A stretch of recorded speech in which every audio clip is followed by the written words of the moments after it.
delicious, satisfying, and already gone. Lego with Eggo.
I got it back. I put my heart in this trap shit. I think I lost my soul when I so cracked to a pregnant bitch. I'm feeding road. Back then my cars were stolen. Was eating macaroni. Now I feed on my homies. You say you love me, show me. Fuck all the words, express it. My life taught me some lessons. They trying to stop my blessings. Stitches, you a monster. That's what they say about me up in the media. My friends set me up. How you about to end up feeding you? I'm gonna wait some years before I decide to stop murking you. You paranoid. I know you hear this song and it's gon' fuck with you. You know I'm coming cause I'm grinding. It ain't hard for me to find you, for real. You know I got them killers next to me. They with the culture, I say all that work, they blessing me. Four niggas to say one nigga up the skirt. If I say that I'ma kill you, man, on my word. This trap shit made my heart cold. Gun to my head, you should've let it go. When am I coming? You never know. Come inside your house and leave you with them bullet holes. Fuck that. I tie you to a fucking chair, torture you pussy. Just a child, you's a rookie. Oh no, how the fuck you ain't think that I was gonna come back for the payback? I'm a drug dealer, me and my plugs go way back. Plugged in fool, you still living with your mama. I was selling drugs when they elected President Obama. What it is, but my trigger finger itching. Mama telling me the God is devil making my decision. Is it wrong? Is it right? I don't really give a fuck. I've been crying for so long. Now it's time to turn up. Show me love, yeah. I don't get it back. No love. Took a loss in the mail. I'ma get it back. I put my heart in this trap shit. I think I lost my soul when I so cracked to a pregnant bitch. I'm in the road. Back then my cars were stolen. Was eating macaroni. Now I feed on my homies. You say you love me.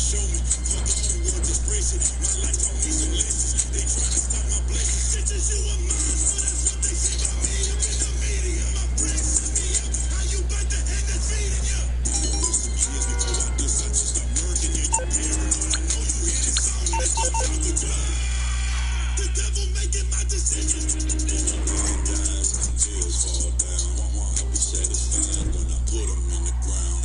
Take you out your misery. Fuck all of this fame. I'm gonna kill all of my enemies. Put this and don't forget I'm asking me for sympathy. It's just how it goes. I can lose my freedom. Be so happy when I see them boys bleeding. Wanna take my spot, but you have to be so greedy. Fear in your eyes the second that you see me. They should have killed me. They should have killed me. I know they feel me. I know they scared. Now they gon' feel me. It's time to shoot that chopper. They should have killed me. Always showing love, yeah. I don't get it back. No love. Took a loss in the mail. I'ma get it back. I put my heart in this trap shit. I think I lost my soul and I'm so cracked to a pregnant bitch. I'm in the road. Back then my thoughts were stolen. Was eating macaroni. Now I feed on my homies. You say you love me, show me. Fuck all the words expressive. My life taught me some lessons. They trying to stop my blessings. Bitches, you a mine. So that's what they say about me. I'm in the media. My friends set me up. How you about to end the feeding you? Wait some years before I decide to stop working. You paranoid. I know you hear this song and it's gon' fuck with you.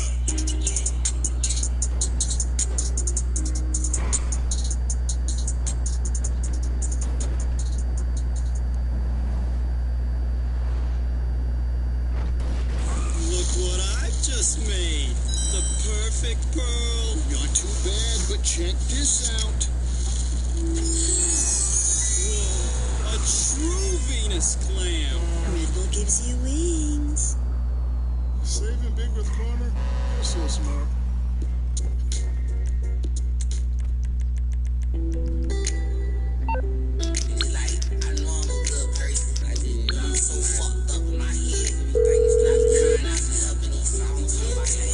You need something, huh? One of your rides? Let me know.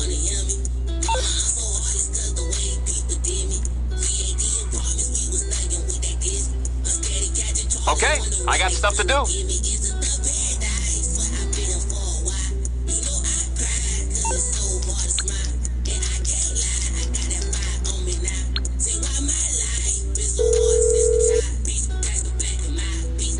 You calling for some wheels? I'm Johnny on the spot. I'll hook you up. It's coming at you.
Angel's not coming. Angel, we've got it. The smelling room is at the scent inside.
Ranging from misdemeanor to murder.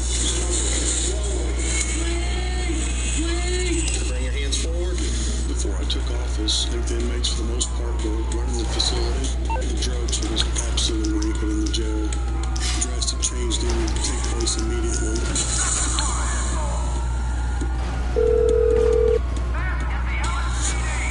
Hey there. What can I help you with?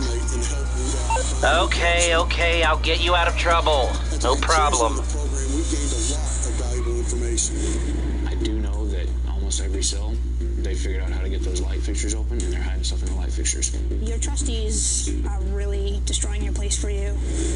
Stuff is getting smuggled up under the trees. Upstairs is the troublemakers. They cause a ruckus. They yell. They scream. They run from cell to cell. Based on that information, we started retraining corrections officers to check the food trays for contraband. We increased shakedowns and made them more efficient in checking new hiding spots. We learned a lot in Phase 1, but I definitely believe there's still more to learn. Our hope for Phase 2 would be to get more in-depth information. There are still drugs coming into the facility, and we would like to find out how they're getting in. Phase 1 ended about 2 weeks ago. Now we're starting Phase 2. We have to do it so quickly because we have to maintain the secrecy of the program.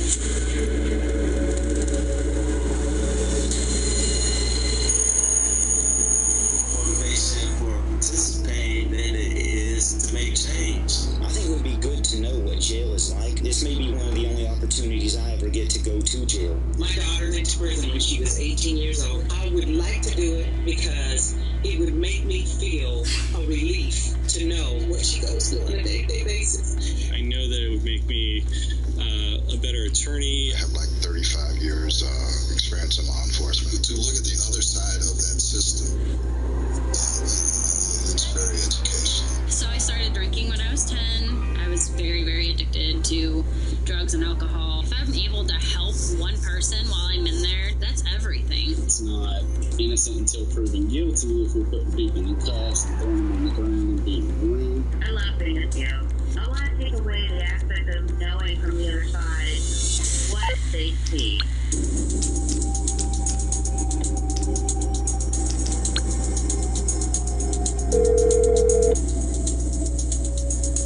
I'm on the clock. What you want? Some wheels? Pleasure to meet you guys. I'll get there as soon as I can. Give you a little bit of an idea of where we're at. We're getting better, but we're not quite where I want to be at yet. You go into the facility and basically be my eyes and ears. Just know that with the exception of myself and Captain Scotty Maples and 2 other people, no one else is going to know what your true reason for being there is.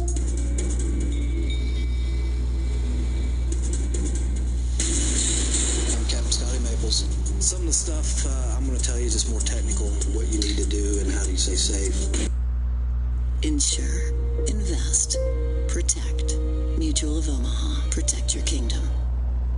With Domino's Rewards, you can earn free Domino's after every 2 orders. It's as easy as 1, 2, free. Are you vote ready? Voting by mail. Nate, I found this. Why this one? What else?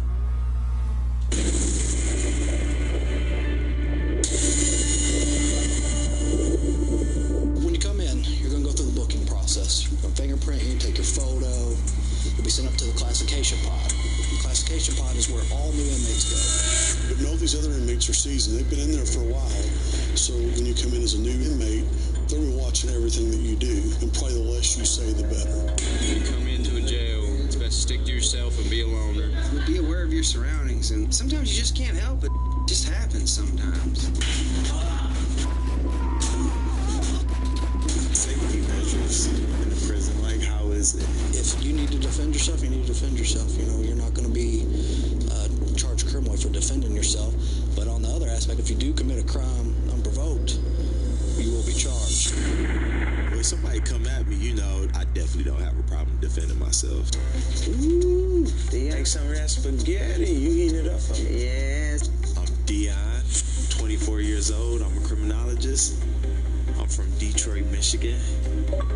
My mom and dad had me when they were 17 years old, and it was kind of rough for them, so we actually stayed with my grandma. You know you love my spaghetti. That's why I stopped by her. I was like, yeah, I gotta come see my granny and give me a little plate. Growing up, Detroit is pretty tough. You have gangs. If you see a group of guys of more than 3 to 4 people, more than likely you're gonna get jumped, period. And I lost a few family members to getting killed. I had a cousin who was killed right on the corner of our block. We just found us a new apartment and everything. You got 2 bedrooms or 1? 1 bedroom. What y'all gonna do when you have a fuss? You got to have another room. Okay? You got to have another room. When you get mad, what you gonna sit there and look at each other?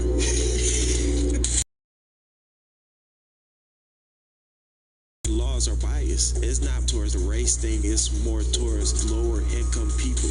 And that's as a whole, like white, black, purple. My dad was incarcerated. He was falsely accused of possession. But come to find out that he didn't do it and was left free. And that's one of the reasons that I wanted to get my master's in criminology and make my family proud. Just trying to stay positive and think about everything else that's going on. You know, that's going to be good for us and stuff, so. I'm doing this program because I've been studying criminal justice for the last 6 years, so I can get an unbiased opinion of the correction system. I can learn so much more. I'm seeing everything firsthand that I've seen in my textbook. You're gonna be gone for a long time. What's gonna happen in there? Do you even know how it's gonna be? Yeah, I hear a lot of bad stuff about jail, about don't drop the soap or anything like that, but no, I'm not too worried about it. It's the same people I probably didn't grew up with over the years. I just hope that you're safe in there. And temper. I know. Watch your temper. When you're in there, don't ask too many questions. Don't be a reporter. Nobody walks into the jail, sits down and starts asking other inmates questions. They're going to say, are you a cop? You a snitch? If we don't like snitches, being a snitch, you'll never be able to live comfortable no matter where you go. You're asking us to do a lot of snitching here, which I'm firmly prepared to do, but, you know, what's the repercussions of that? I don't want you to go question inmates about anything to draw any type of attention to yourself. Basically, just be a good witness and a good listener. Especially with you, with experience in law enforcement, having that police officer mentality, you will know what to look for. If you see the staff doing something that doesn't look right, it probably isn't right. They got dirty cops in the city, boy.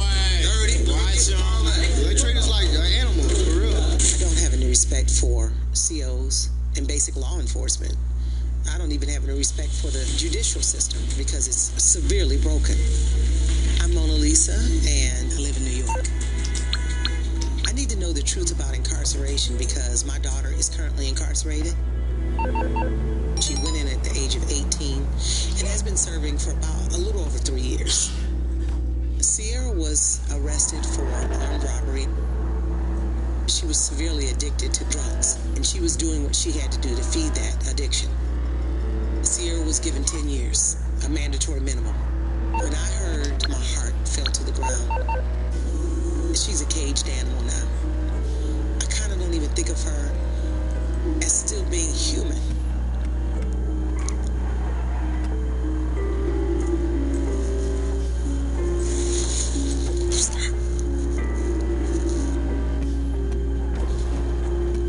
You would think after 3 years I'd be over this, but it seems like it doesn't ever go away.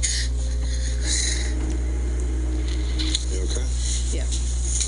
Hang on for just a second while we finish getting set up. And thanks for calling. Let's roll. I started an organization called Parents with Incarcerated Children that I created strictly out of my pain because I was too embarrassed to really talk to people about what I was going through. As you know, it's no secret that I have a daughter that is incarcerated. I've agreed to go to jail because I am so broken emotionally from losing my daughter. At first, my husband was completely against this. We would literally argue about it. But when he started to hear the sheriff's concept and how it connected to me becoming more of a voice for prison reform, that's when he started to somewhat agree. A lot of us don't understand or have any idea, what it's like to be incarcerated. I want to do this because I want to help her. I want to help many people alongside of her. Since my daughter's been incarcerated, my point of view as far as correctional officers has changed greatly. They're abusing their power. I don't have any respect for them. I actually wonder whether or not they're even doing their jobs right.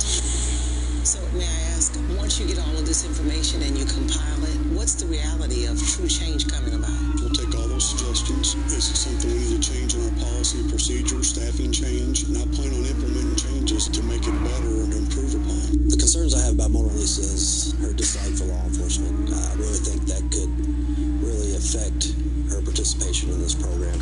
How many fights do you have that are ending up in death? I can't ever remember any in death. Hospital visits, that's just how it is. It's the animal kingdom in here. Almost kill or be killed for real. If you don't know, you better learn real fast, or you ain't gonna survive. Look what I've just made. The perfect pearl. Not too bad, but check this out. Whoa, a true Venus clam. Red Bull gives you wings.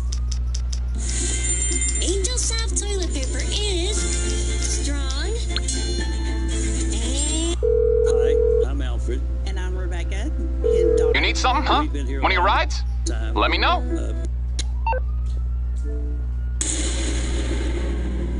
I'll bring it by. You may see some contraband in there because this is the first point of contact that inmates come from the street to the jail. So if there's any contraband, it usually gets smoked up or used up in the classification. Any insight on how it gets up, we would greatly appreciate.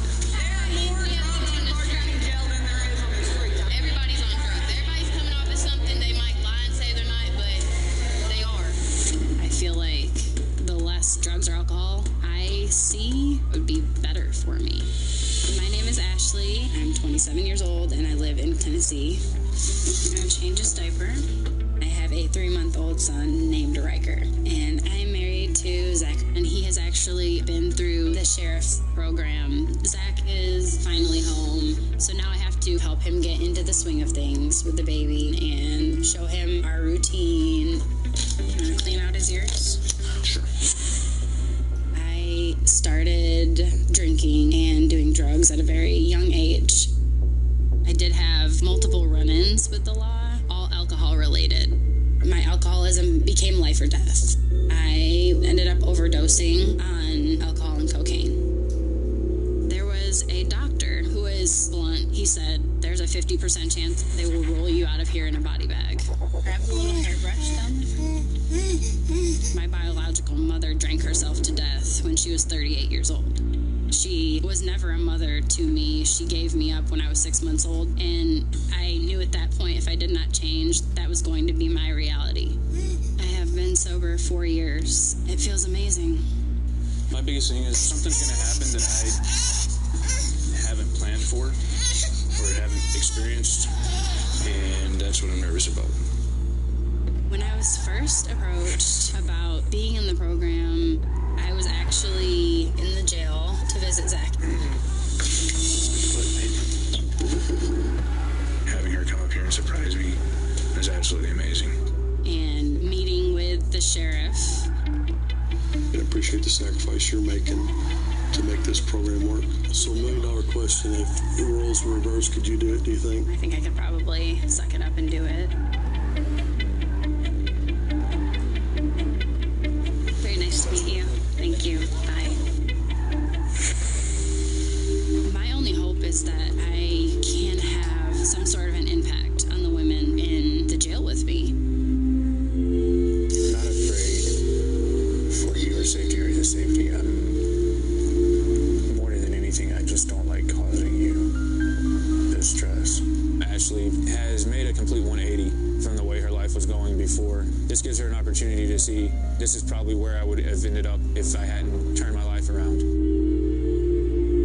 As much as Zach has kind of told me how his experience was, it's completely different. You put a room full of men together and a room full of women who are in trouble. You're going to have two totally different situations.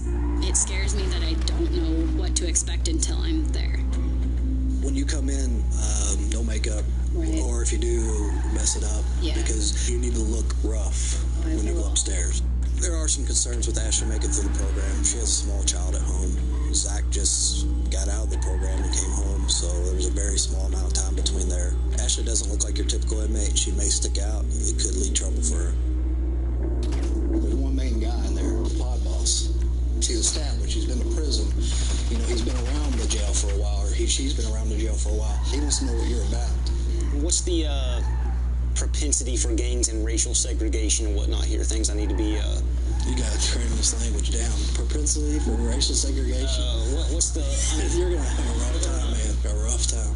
Is this a thing I'm gonna have to keep up and basically just talk monosyllabically? Because I don't want to come off as condescending either. Yes, and it will come off as condescending.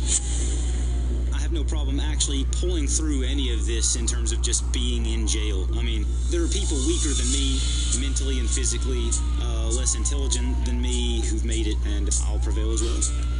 My name is Ryan. I'm 27 and I'm from Kentucky. A lot of people don't realize that when you're in jail, it's not just that you can't leave, it's that they really take away a lot of the rights that you have. So freedom it's very important to me. I like rights. I like freedom. I joined the U.S. Army Reserves. I was 19 years old, and I worked as a code team medic in King's Daughters Intensive Care for just shy of 3 years.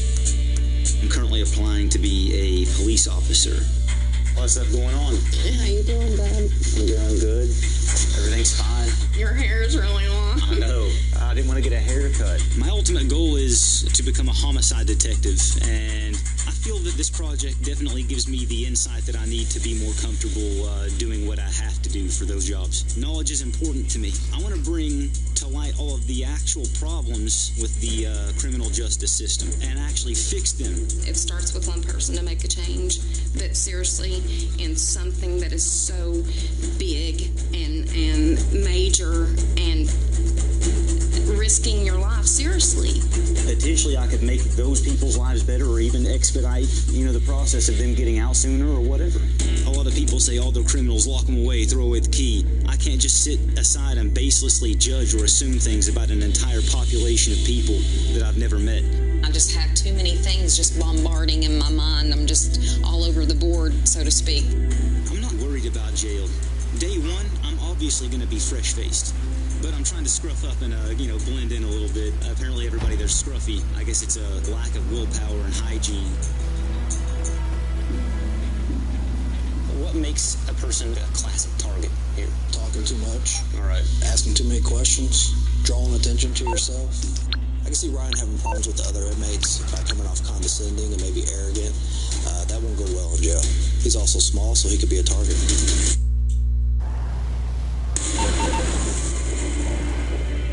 So while you're in jail, some of just the inmate code, gambling, playing cards or betting on sports or anything like this, it's a jail rule violation, but it still happens, and they're going to bait you. They're going to ask you, want to get on this game? Well, I don't got no food. Well, I'll front you too. You just want to get rich. They have my money. Pardon my language here, but you never use the word bitch. That is a word you do not say in jail, period. Well, at least you ain't gonna sit there and wonder call me a bitch. The B word is a big no-no in jail. You never say bitch. snitch in jail, or you are going to fight. If you see inmates putting their tennis shoes on, or a bunch of them, then something's going to pop off. What is the significance of lacing the shoes? What are they preparing to do? They have socks on, or the shower shoes, which are sandals. And nobody fights in socks or sandals because you're going to trip and fall. You'll see 10 guys lace up their shoes because 2 people are going to fight. I don't think anyone could possibly look at this and not think that there's some craziness to it. I have no idea what I'm getting into in terms of what it's actually like to be an inmate. Probably you write me every day. My name is Brian. I'm 39 years old, and I'm an attorney for the California Department of Corrections and Rehabilitation. Well, when was the last time we spent more than a week apart? You're through to your garage. You, need me to bring... It's got to be at least a decade. I'll bring it to you. Janie, All right, I'll get back to work. Children. I have a 7-year-old son named Joseph and a toddler named Micah. We're going to curl some Joe, okay? Ready? Ready? I love them all so dearly. I'm so lucky to have them in my life. As an attorney for the Department of Corrections and Rehabilitation, my job is to go after the corrections officers in my department who commit job-related misconduct. So I don't have a good feel for how well corrections officers typically do their job. Would you like a horseback ride? Yeah. Okay, hop on. Going into this, I want to test these COs because I want to see how well do they actually hold up when they think nobody's looking. I'll be able to see whether or not the inmates that we go to for information are just always liars or sometimes they're telling the truth. Here. I'm coming into this new environment. I have grown this beard out in my pathetic attempt to try to look rough around the edges. I don't know that I'm going to be able to pull it off.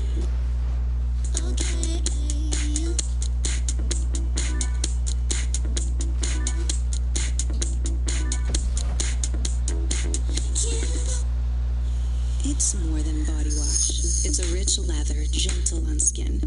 It's that. Are you nervous for us? I would never go to jail. I'm a cop. If I worry about Brian in any aspect, it's going to be how he handles himself in jail. He doesn't really look like a criminal, and he's highly intelligent. He's an attorney. As far as anything we do here, are you wanting us to hit you up when we hear it, or? You know, in the unlikely event that you overhear a plane shank or some type of uprising, then that would be the time when they would let us know as soon as possible. You know, once they get stabbed or hurt, I won't take any chances. Towards the end of the program, we'll sit down for a good while and debrief. Okay. I grew up on a farm. It's very quiet where I come from, very peaceful. My name's Chris, and I live in Georgia. I've never had any trouble with the law besides like speeding tickets and a parking ticket. The reason I've never been to jail is because I'm terrified of it. You hear all these horrible stories growing up, and then that's where criminals and lowlifes belong. How you been? But my brother, Ryan, ended up spending about 4 months in jail. Me and my brother, we've seen a lot together, but after Ryan got out of jail, we didn't communicate like we did before he went in. He was a complete stranger. You want a beer? Sure. Everything fell apart for him. He went homeless. Every bad decision I feel like I could sit here and think of, he did. But I've been like kind of trying to wrap my head on what's the environment going to be like. If they talk to you, talk to them. But other than that, that's what I did. I didn't really mess with nobody when I was in there. Probably the biggest thing I want to get out of this program is seeing things from Ryan's perspective and kind of understanding why not only we fell apart, but kind of why he can't seem to move on from it. I want to get into his shoes and figure out a way to be able to talk to him about it. Basically, the rules that you want to make sure you don't break. If you know it's illegal out in the real world, then it's going to be illegal in Clark County. And that's where you do drugs. Don't mess with cameras. That's a big major no-no. If God forbid something ever happened where you felt like you had to defend yourself, the rule, in my opinion, is don't start a fight. It's dangerous to fight in there. I got stabbed. I thought you told about it. I've seen guys look down and see blood in their overall because their neck just got broken. To me, it's not fair.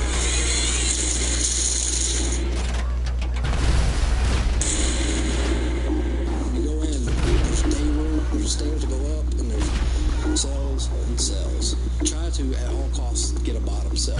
We've got a lot better coverage on you. What would be your advice if I'm in there, I'm an inmate, I better stand my ground? What do you want from your side of that? Because we'd have to be like, you want some of this? Because if I don't, then I'm going to get my ass kicked. If it gets bad and you think I've got to actually fight somebody, I ain't catching no new charges for you. I've seen everything. I've seen the shanks. I've seen the hooch being made. I'm a CO. I've been in more fights than I can count. Yeah. Go get sissies. I'm Cherie. I'm 39. I'm from the Northwest. Hi, baby. What you got? Anything good? I'm Mama 3. And Daddy's going to make dinner tonight. Taco Tuesday. And I'm trying to go back into my career. I was a correction officer in a maximum prison. It was the most amazing job I've ever had. Being a corrections officer was a perfect fit for me, and I had to step away from it when Dustin got deployed to Afghanistan for almost 13 months. So I went from working full-time to being a stay-at-home mom. Now, You calling for some wheels? I'm John. I'm ready to go back to work. It's time. It's coming at you. Now. I'll get back to it then. I come back like 40 pounds heavier with like 3 little honey buns. You'll know how to make like prison birthday cake, and I know. yeah, I figured you probably did. Really, no correction officer is ever going to get to do this. Of course, no one's ever really ready. Nobody wants to go to jail. But at the same aspect, this opportunity is so amazing to learn something and hopefully to make some great changes. If you feel for your safety, you know, it's jail. You're going to have a decision every second of every day of whether you want to stay there or not. That's up to you. That's not up to me. Well, you can take my 3 kids. We'll see how you feel at the end. You might want I can to. understand that, too. Cherie's a former officer, so that helps her. She knows the lingo. She knows how inmates act. She knows about inmate behavior. That'll definitely be a benefit to her. How many staff you got? Well, you're looking about 8, 9 per shift. Yeah, it's very scary. In my experience in the jail, when there's a fight, as soon as the officer makes it into the section, it's over. Right. Well, I've arrested probably about 1,000 people in my career. It's a long career. My name is Quentin. I'm a retired state policeman, private investigator, and bounty hunter. I just like the way it sounds. I have 3 daughters and I'm in the process of a divorce. It's extremely important for me to do this because I am curious to learn what it's like for all the people that I've brought into the system. I think everybody agrees incarceration itself has a value. What they don't agree with is the how, the who, and are we doing it fairly. I have no idea what it's going to be like for me coming in as someone formerly in law enforcement. We'll find out over the next 2 months. Are you scared at all? I'm not scared, nervous, or worried at all. I want to go over your cover stories.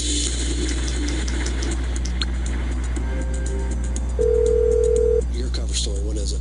We got pulled over in a car. I'm on the clock. What you want? Some wheels? Found some stuff in the car. It's on the way. Wouldn't have found anything in the car. Only thing they found was that you had a warrant. Now, your crime happened in New York. It's imperative for participants to know their cover stories, not only for the inmates, for the staff. Our staff's been around a long time. If a story doesn't make sense to them, they're going to start asking questions too. What was the original crime that got you the warrant? Drugs and a gun. I've been arrested for my 3rd DUI in the state of Indiana. Woke up in the trunk tank. It was a burglary charge, failed to check in with my PO, resulting in a warrant. I was pulled over by officer so-and-so. So-and-so ain't pulling nobody over, man. This is serious. What was your scam? How were you doing? Well, I can wash checks. So basically, I was just going to forge some signatures and cash some checks. I thought it was going to be an innocent thing. You seem pretty intelligent. Most inmates aren't. Or you got to tone it down. I got pulled over for speeding on I-65. It popped up a warrant that I had back in Michigan from an armed robbery that I did. Don't give them that whole rundown. If they need more information, they're going to ask you. If they start asking you too much, be like, man, I'm just here to do my time. Got arrested with 200 Lortabs. Let's add to the fact that you had some Lortabs, and when they searched your car, you had a syringe. I'm an insurance agent, and I was stealing small amounts of money. If someone looks up Brian Miller, insurance agent in the state of Indiana, nothing's going to come up. I'm concerned about that. Let's switch it then. You're not an insurance agent. You work at an insurance company. Okay. My husband, military, came back from Afghanistan and got injured, and we needed money. I take Adderall. I sold my pills, and I ran out, and I needed some. And we're gonna scratch that. Let's flip it that you were getting prescriptions for your husband because he's on pain meds. DA's not helping him. Gotcha. Each cover story has to fit the participant, has to make sense for Clark County, and you have to keep to it. That's why in training we're still tweaking the cover story so it seems believable. If you say something, your story can never change. Any other questions? I'm sure I'll have a ton of questions and things to think about and say. I appreciate what you're doing on behalf of the county and Clark County Jail. Thank you. Thank you. Now that I know what you are and what you do, I kind of feel different about you. Just hold on to hate. The minute I met him, I knew. I felt law enforcement. I hope he can hold his cover because I smelled him a mile away. They're going to smell him out. If somebody says something, instead of just going on a tangent like I typically do, just stonewall. Oh, I'm nervous about your Stonewall thing. Excited. Are you excited? I'm anxious about being able to get through this in a way that I come out better on the other side. If you slip on one thing, then it's just like, it could be very bad. When you have this one is very bad, it could cost you everything. Teams become teams, stars become stars, they have you see what they're made of. Welcome to OTE. Extra absorbent, even for your messiest meals. Vanity Fair napkins. Elevate every day. There are moments you see everyone you love in one place. The lifter trucks kind of came to my rescue a little bit because they understood what I was going.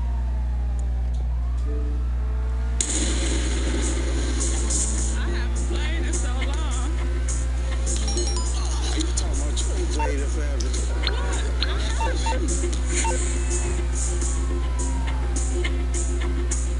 Got to make it on the first one. I still can't shoot free throws.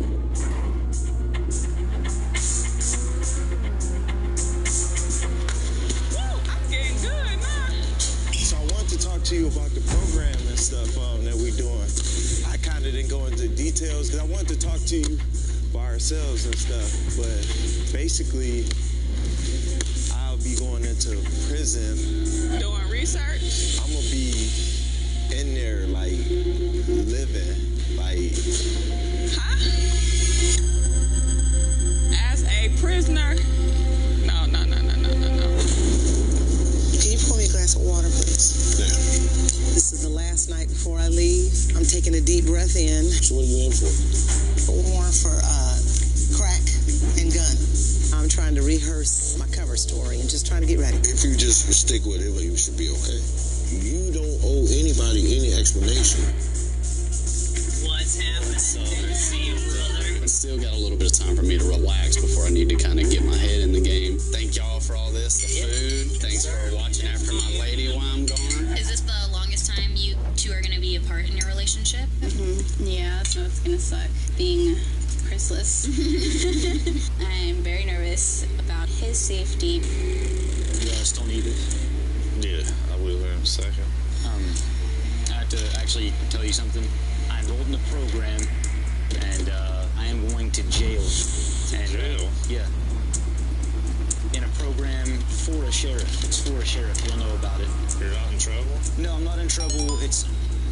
You're gonna voluntarily go to jail to do research. My stepdad does disapprove of my plan. He doesn't understand, I guess, that someone just kind of wants to be in jail.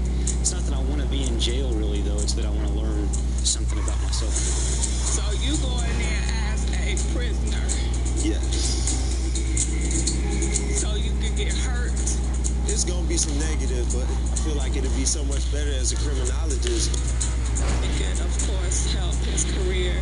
I just can't get over the fact that it's jail. Hey, ladies. Yes? We wanted to talk to you guys for a minute. I've been asked to go to another prison. I'm not going to be gone very long, okay? mistake for me doing this program, because what if I decide, hey, you know what? This isn't for me. Then I'm looking at all of this like, I don't want to do this. I miss my kids. I just want to go home. I don't want that. Everybody uses the same toilet? It's a metal toilet. There's no lid. So you're sitting straight on the metal. Seriously? Yeah. Here you go. Thank you. The ability to choose to have good food on demand is something I'll probably miss. Oh, that smells good. Is that creamies? I'm sure they will have lots of this for me. Yeah. Oh, wow. I want to smell the aroma of the fresh salad. They said the peanut butter and jelly sandwiches are to die for. To die of or die for? He loves that. I am feeling all kinds of emotions. I will miss my family like crazy. They are the highlight of my life. Micah. My kids are going to miss you. I could not do this without you, so thank you for letting me do this for us. You're welcome. Shocking news, to say the least. I'm going to miss my family. I'm going to miss everything. There's much to consider. It's not going to be a walk in the park to be in jail. Honey, we're a family. We can get through this. When it's all over with, we can go anywhere you want to go. Hey there. What can I help you with? I take it this isn't purely a social call. Of course not. You're in trouble and you need my help. No problem. People volunteer to go to jail. I've been there, so won't you be safe doing it right?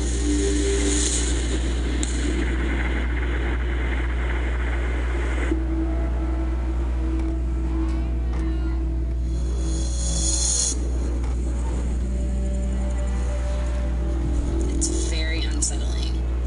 It makes me very anxious. I am breaking completely out of my comfort zone. How you feeling? Not ready to leave yet. That's a good girl. The dogs, they're more family than anything. They do give a certain amount of routine on the side. Baby, getting ready to walk away from my family for I don't even know how long. I'm gonna shoot you. It's gonna suck being away from everything for so long. It's getting a little bit harder to breathe a little bit now. You about ready? Almost.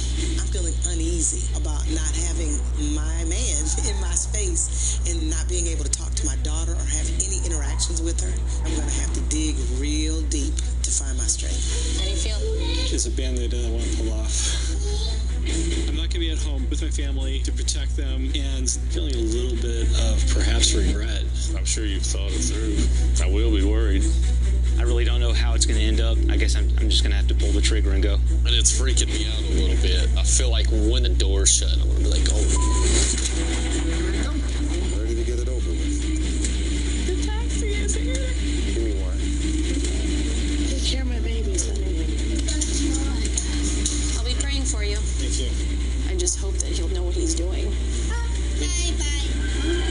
See y'all later. You be safe. Yes, ma'am. Go to jail. Love you, baby.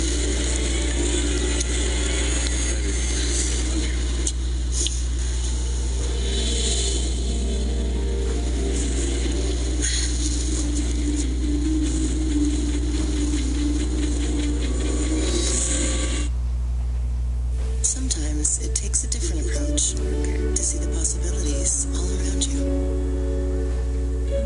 At Capella University, you'll learn the advanced skills you need to face the nursing challenges of today and tomorrow.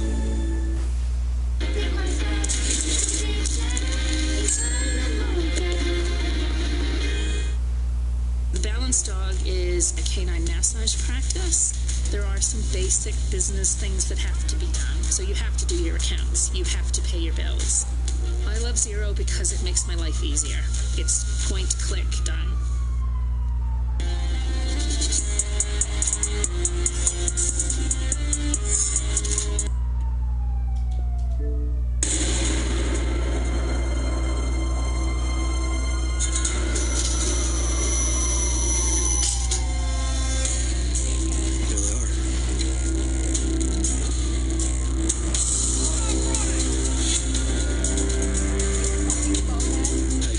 Don't have any words right now. I just, whoa. This is Chief Brad Jones. He's going to be bringing you Nice to meet you, Chief.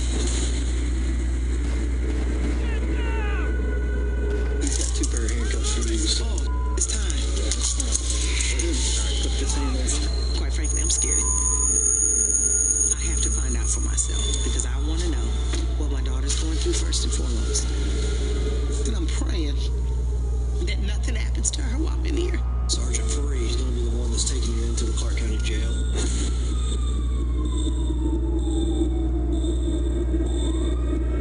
Here is your Crawford County jumpsuit. We're bringing them in under the assumption from another county transfer to mix the cover stories up. Remember the cover stories. That's very, very important. I think I'm in shock. The one thing I'm most concerned about is giving up control. He's going to place you under arrest, take you to jail. I'm ready to do this. I think I'll definitely be able to blend in. Like, it's the same people I grew up with up in Detroit. You're going to put Crawford County jumpsuits on. I'm getting sweaty and anxious. Closer it's kind of getting to that cell shutting, my stomach's starting to turn. I've never been to jail before. I've never been arrested. I have never been handcuffed. My heart just kind of sank. I'll take your belongings. It's kind of like a hopeless feeling. You're not free anymore.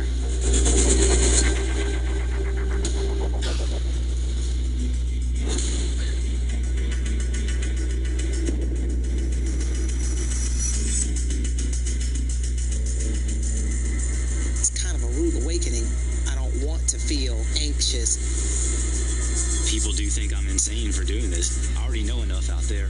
This is something I can only learn about now, and I'm ready. Okay. Game face. Here.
Some wheels?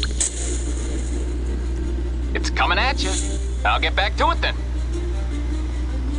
I introduced you to Sergeant Furry. She's going to be helping us. She's going to be the one taking you into jail today. Veteran of the Sheriff's Office, and we trust her on this program. In Phase 1, we brought participants in individually. It's hard to sneak people into jail, so we've learned in Phase 2, we're going to bring people in groups. Remember, after you pull out of this car and go to jail, I don't know you, you don't know me. There's your stuff. Yours. We'll get you guys changed out back here. When you come out, you'll be able to.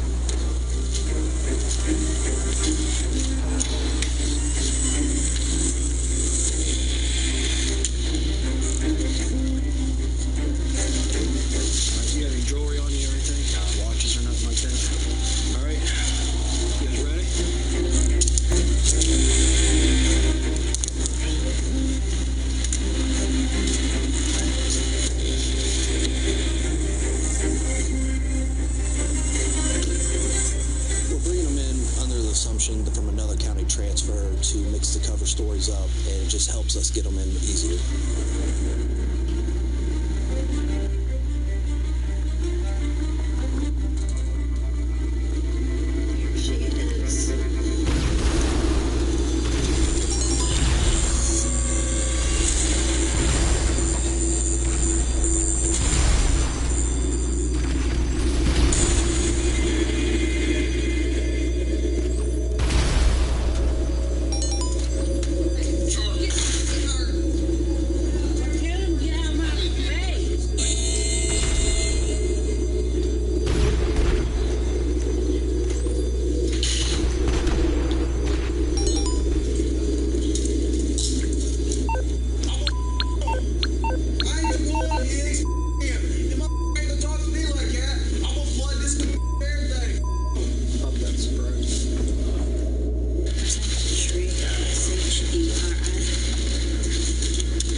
Prison, and I had to step away from it when Justin got deployed for almost 13 months.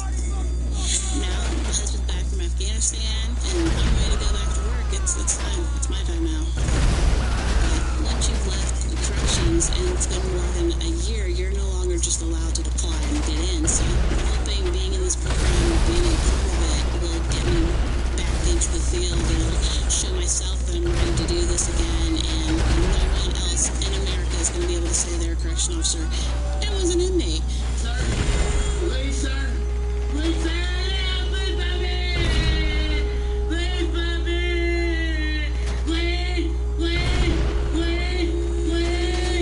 please, please, please, specifically Gun Reserves at 19 as active duty. Got good training, learned a lot about being a medic. Overall, I'm a very logical, rational, systematic person. I'm always thinking about things that most people couldn't wrap their mind around, even if they tried to. Studied for years. First name? Kyle. How tall are you? 5'7". Come on now,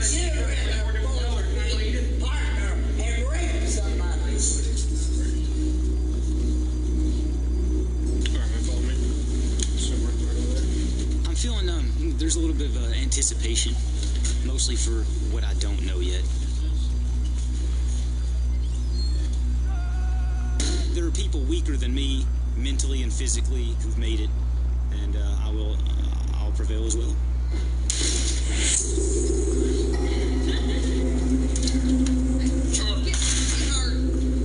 I think I'm in shock of how this whole process is. The only way I can describe it is like you watch like horror movies where people, they're possessed.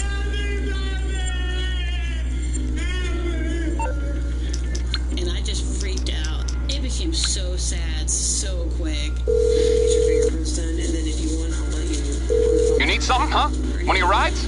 Let me know. I feel very weak and like just. I'll get there as soon as I can. My element. All right, I'll get back to work.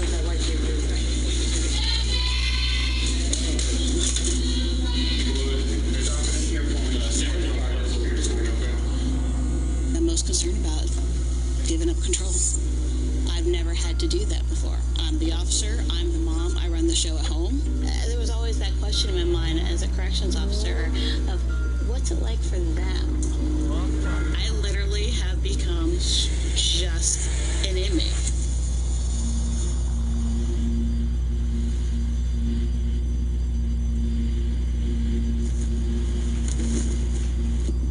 They don't know that there's any other participants, and so as far as they're concerned, they're the only two people going in, so we got to maintain that throughout this process. Chief Deputy Brad Jones has been here for about 15 years, and his role is the number 2 person here at the Sheriff's Office. Chief Jones is going to bring in Mona Lisa and Quentin under the assumption they were stopped on the interstate for out-of-state crimes. You guys ready? Ready. My name is Quentin. I'm a retired state policeman, bounty hunter, private investigator. It's extremely important for me to do this because I'm curious to learn what it's like for all the people that I've brought into the system. I've arrested probably about 1,000 people in my career. It's a long career. How you feeling? I don't have any words right now. Whoa. I'm ready. I'm Mona Lisa, and I am about to go to jail.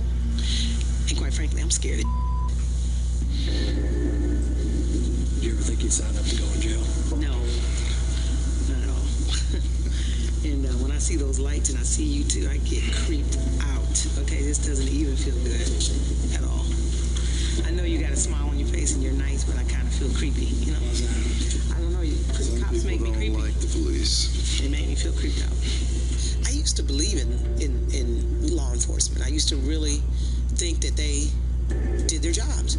But after my daughter went through her experience, I don't really have the respect I used to have for them.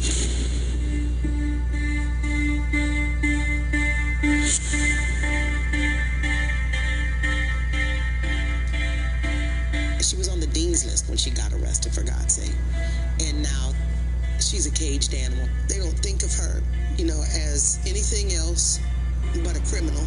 It's like your breath has been taken away. It's like you can't breathe anymore. You can't think. You can't focus. You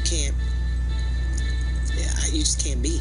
I feel like this is a personal journey that I have to take because my life depends on it. I am so broken emotionally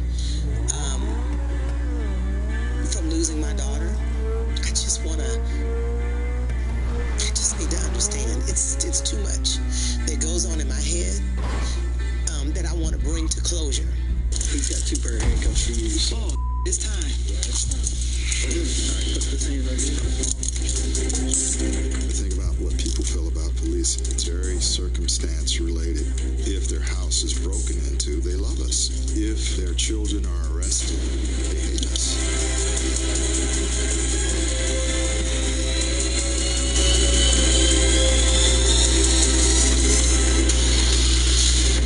When I think about her, I got my fingers crossed and I'm praying that nothing happens to her while I'm in here, because ultimately this is for her, and this is for the people who need to see a change in the system.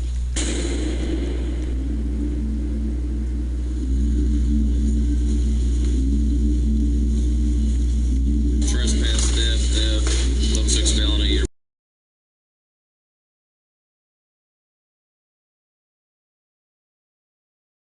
Like to hurt yourself or anyone else? No, just nervous. Okay, it's okay. Do you have any scars, marks, or tattoos? No. Nothing.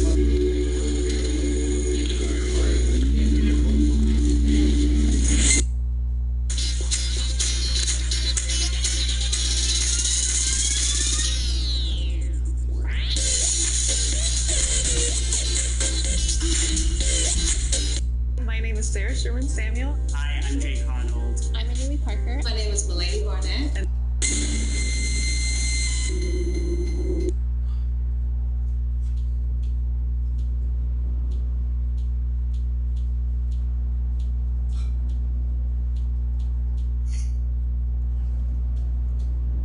It's September 28th, 1998. The Giants trail the Cubs 5-0 in the top of the 9th.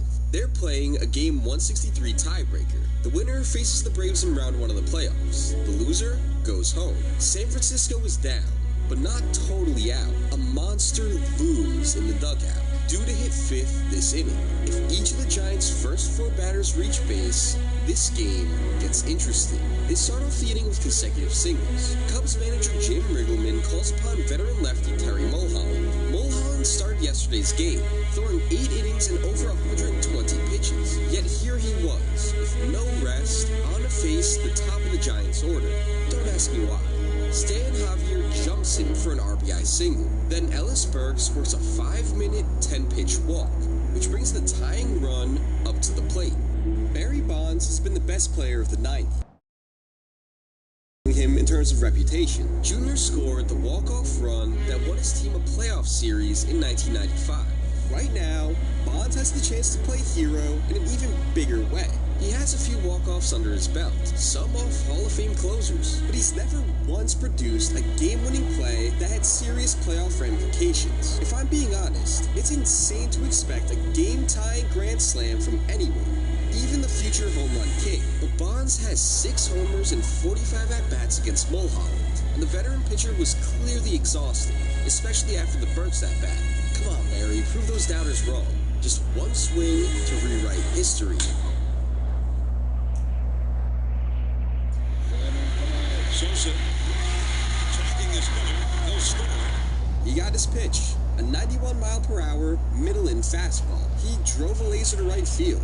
He just got under it, and he didn't do enough. For the second time today, Bonds stepped up as the tying run with the bases loaded. For the second time, he failed to execute his heroic moment. That's right, his previous at-bat came with 2 outs and the bases juiced in the top of the 7th. Down 4-0, he rolled over a slider with 1 strike, ending the Giants' first real threat of the game. This Game 163 got attention because Slammin' Sammy Sosa carried his team to the playoffs for the first time on the back of a 66-homer season. The win solidified Sosa as league MVP. Bonds' futility was hardly acknowledged. It was expected at this point. In baseball, great players can play their best, and their teams can still fail them. No ball player can single-handedly carry their team to a ring. I made a video this time last year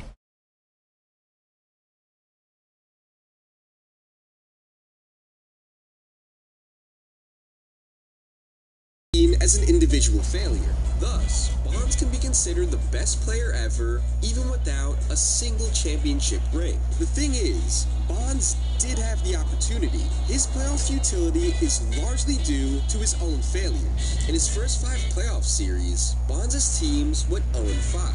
In all but one of those series, he had an OPS below 700. In his first 27 postseason games, the all-time home run king hit 1 single homer. He eventually rewrote this narrative, and we will get to that. But for now, we have to start from the beginning. His first 3 playoff chances came with Pittsburgh, well before his hat and shirt grew 3 sizes. But don't let that fool you. Bonds was already the best player on the planet before he started the roids. His first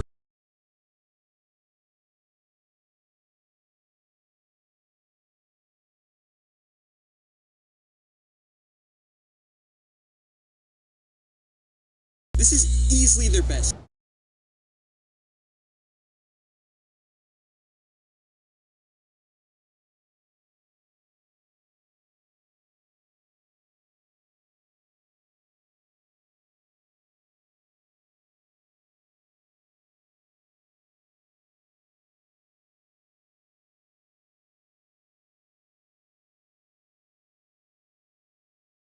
Pirates would have fallen short again. He was one of just 2 Pirates to homer over 17 times, and he was the only Pirate to steal 15 or more bags. He was also easily their best defender by total zone. In the NLCS, the Western champion Reds only had 1 prerogative: don't let Bonds win. The Pirates batted Bonds 5th in their lineup because lineup composition was archaic and stupid at the time, so he didn't take his first at-bat in Game 1 until the 2nd inning. He popped out. The second time up, he walked. Then Sid Green drove him in with a game-tying homer. Bonds knocked Jose Rio out of the game with a base hit in the 6th. Then he just missed a solo shot to center in the 8th. All he did in the field was catch a couple cans of corn and nearly throw out Barry Larkin at home. The Pirates won 4-3 after falling behind 3-0 in the first inning. Bonds' performance was nothing special, but getting on base twice in 4 tries and then driving the ball to the warning track is about as mundane a game as Bonds had. The Pirates didn't need him to be Superman to win the series. All they needed was Bonds to take what he could get if the Reds were pitching around him. But his struggles with runners on began early in Game 2. The broadcast acknowledges how well Bonds typically hits lefty Tom Browning. Bonds has had 10 hits and a .400 average against Browning. Browning sits him down in 4 pitches, including 2 big whiffs in the zone. In the 6th inning, he came up again with 2 runners on. He hit a lazy fly ball to right, and then Andy Van Slyke got doubled up trying to advance to 3rd. Then, Barry Larkin robbed Bonds of a potential rally starting base hit in a 1-run game in the 9th. 0 for 4 in a game where any offense could have been the difference between a win and a loss. I'm not going to go through every single playoff at-bat of his, but as you'll come to see, this type of game happened more often than not. The Reds simply outmatched Pittsburgh in 1990, winning in 6 games. Bonds' only real contributions came in the Game 5 victory, when he drove in and scored a run, since he pitched around him for 3 walks in their series-clinching Game 6. All in all, Bonds went just 3 for 18 with 3 singles, no extra base hits, and 6 walks. He didn't have any especially egregious moments, but he just didn't do enough to help his team win. This was a young player on a young team getting their first taste of the playoffs. Nobody thought much of Barry's struggles. He'd be back. Bonds had another excellent season in 1991, finishing second in MVP voting and leading the NL in OPS Plus and OBP. And Bonds was probably deserving of the MVP. Terry Pendleton and the Braves took home the honors because he led Bonds in batting average and hits. Bonds hit more homers, stole more bags, had a higher OPS, and played better defense. Plus, the Pirates won more games, which was usually the reason you'd see votes go this way back then. Regardless, Bonds had home field advantage against Atlanta in the championship series.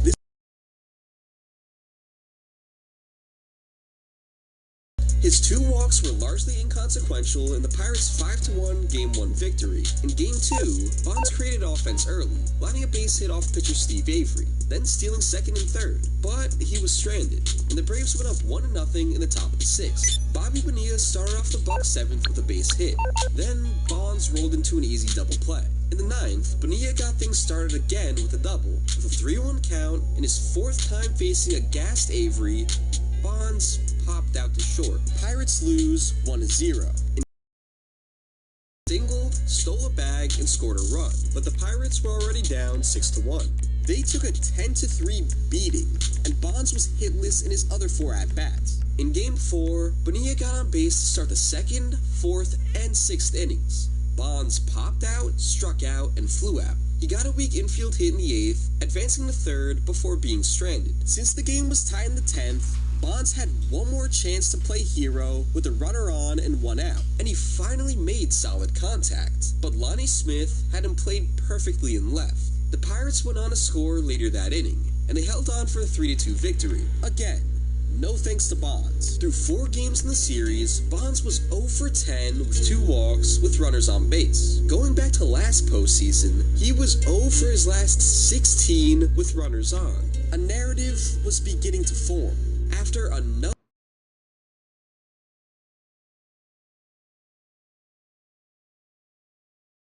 Bonds popped out yet again to start the 5th, the Pirates got to Tom Glavine for a run. In the 6th inning, the Braves did the unthinkable.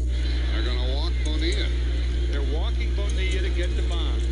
How many times in a league championship series do you walk the hitter in front of last year's MVP and maybe this year's MVP? Braves manager Bobby Cox wanted to get into Barry's head.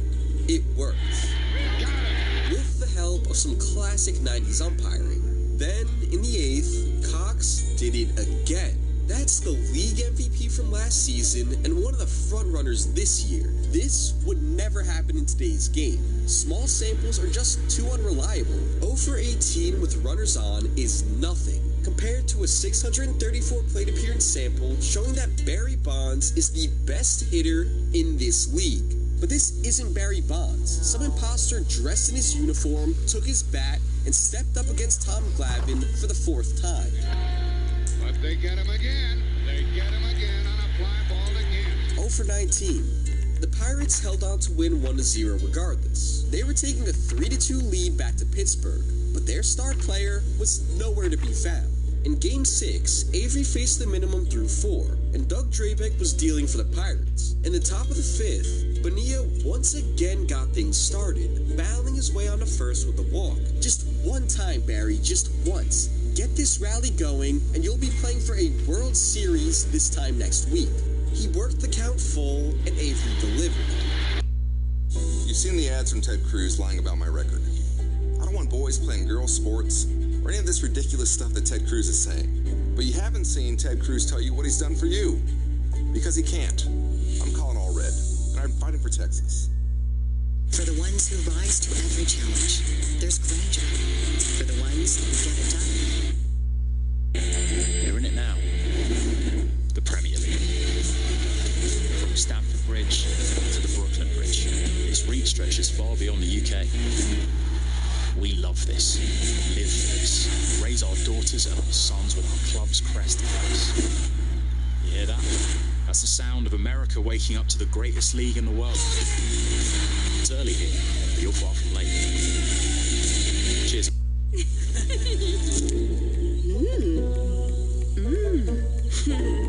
Milk chocolate. Takes it to center field and can't. 0 for 20.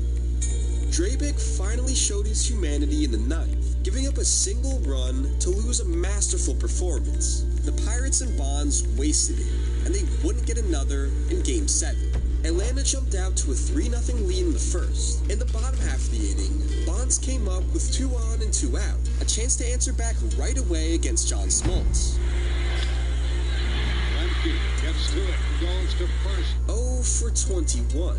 Bonds finally broke the seal with his first postseason extra base hit in the fourth with a double down the line. Nothing came of it. In the eighth, the Pirates were down 4-0. Smoltz was well over 100 pitches, runners were on the corners, and up stepped Bonds. To it now, to Mitchell. Innings 4-0. They have left 8. The Three Rivers crowd buries home fans, those who should love him,